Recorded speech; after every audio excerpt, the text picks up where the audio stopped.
Leur appel a finalement été entendu. Cela faisait des semaines que les acteurs du tourisme, des transports aériens aux voyagistes en passant par l'hôtellerie-restauration, ont demandé au gouvernement l'instauration de tests antigéniques dans les aéroports.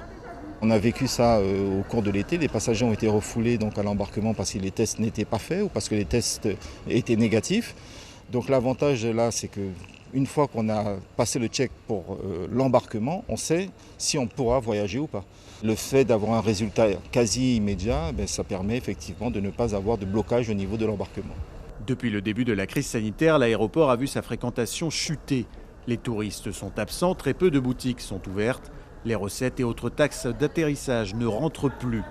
La solution pour relancer l'activité est la mise en place de tests rapides effectués juste avant le vol. C'est plus facile dans le sens que les résultats sont plus rapides. Que le test antigénique, on a les résultats 15 minutes, voire 20 minutes. Et c'est toujours le même procédé en écouvillon nasal.